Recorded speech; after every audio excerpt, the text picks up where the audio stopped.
Okay, And let me they ask gave us you. a trespass notice. So I got a trespass notice October 15th, and piss off Thompson Rivers University. We're coming in to do more spectrum street epistemology. So that's not going to work. These dumb trespass notices, which mean nothing. Yeah, the trespass notice. So a couple of things. So make sure you do that.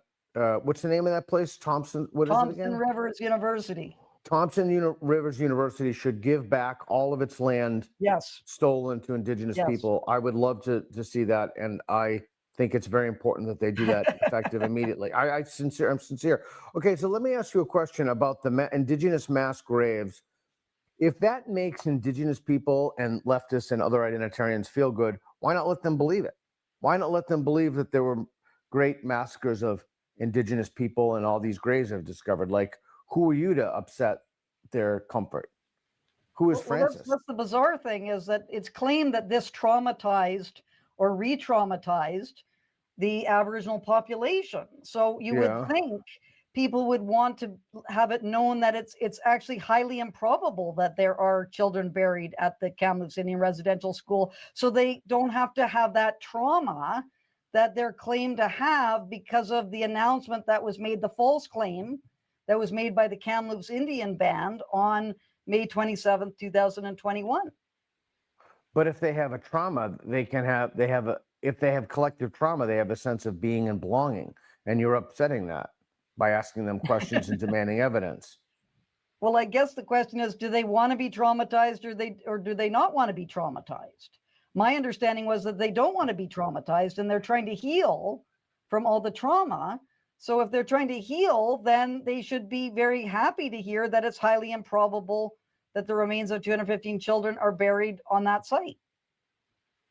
Yeah, it's interesting. I mean, you would in a sane world, you would ask them if they want more or less trauma and have that conversation, but they don't want to allow you to ask questions or ask for evidence or ask what it would take to change their mind. So you have to either read what they write or you have to make inferences from their behavior. And I'm not situated to speak for them. I don't know, but maybe a comforting delusion is better where they can maintain a sense of trauma and feeling of trauma, and that gives them a sense of community and maybe some legal status or standing when they go for the land of these universities. Well, do we want to have the truth? Do you want to hear the truth, Peter? Who, me personally, or just Yeah. in general? Well, of Would you course I like to do. hear the truth on this matter? My whole life is There's money. predicated There's on money to be truth. made. There's money to be made by claiming that there's 215 children buried on this site, and this is indicative of genocide being perpetrated against Aboriginal people, which then require all sorts of various legal initiatives from the Aboriginal industry, which is made up of lawyers and consultants, which makes its money by fomenting these legal disputes about the genocide that happened in Canada. So that's what it's all about. It's not about trauma. It's not about any of these other things. It's about Money. the rent seeking that is going on about these claims of children being buried clandestinely and genocide. So, uh, are they entitled to some type of compensation if bodies? I mean, is that, or is it just an industry that's set in a kind of inertia and perpetual motion, It's in or perpetual is there? motion. Yeah.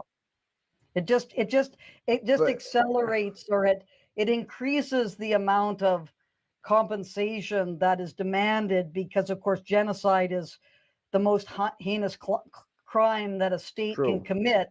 So true. presumably, if Canada has committed the most heinous crime against the Aboriginal population, the amount of compensation that should be given in all these various rent-seeking efforts should be ramped up, several fold, and that's the I hope. true. And so, correct me if I'm wrong. I'm not. I've read John Kay's and others' work on this, but aren't there universities and particularly faculty members at university advocating for these claims? That's my understanding. I couldn't name them though. There are.